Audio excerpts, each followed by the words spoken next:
Hi Summit, it's Erin. I'm here to read you a story again. Here is Alexander and the Terrible, Horrible, No Good, Very Bad Day.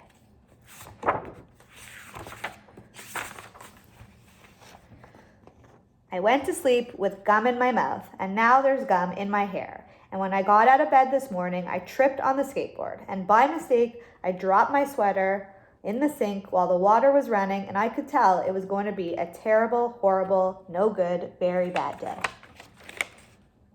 At breakfast, Anthony found a Corvette Stingray car kit in his breakfast cereal box, and Nick found a junior undercover agent code ring in his breakfast cereal box. But in my breakfast cereal box, all I found was breakfast cereal. I think I'll move to Australia. In the car, Miss Gibson let Becky have a seat by the window. Audrey and Elliot got seats by the window too. I said I was being scrunched. I said I was being smushed. I said if I don't get a seat by the window, I'm going to be a car sick. No one even answered. I could tell it was going to be a terrible, horrible, no good, very bad day. At school, Mrs. Dickerson liked Paul's picture of the sailboat better than my picture of the invisible castle.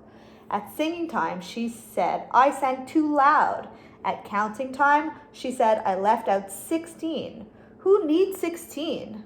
I could tell it was going to be a terrible, horrible, no good, very bad day. I could tell because Paul said I wasn't his best friend anymore. He said that Philip Parker was his best friend, and that Albert Moyo was his next best friend, and that I was only his third best friend. I hope you sit on a track, I said to Paul. I hope the next time you get a double-decker strawberry ice cream cone, the ice cream part falls off the cone part and lands in Australia. There were 2 cupcakes in Philip Parker's lunch bag, and Albert got a Hershey bar with almonds, and Paul's mother gave him a piece of jelly roll that had little coconut sprinkles on top. Guess whose mother forgot to put in dessert? It was a terrible, horrible, no good, very bad day.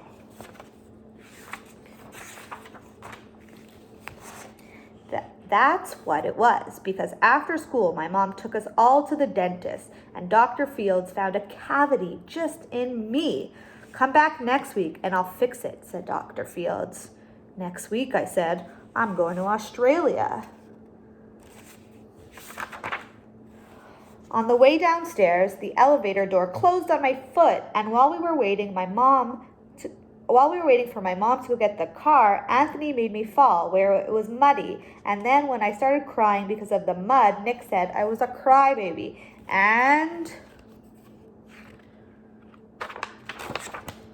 while I was punching Nick for saying crybaby, my mom came back with the car and scolded me for being all muddy and fighting. I am having a horrible, terrible, no good, very bad day. I told everybody, and no one even answered.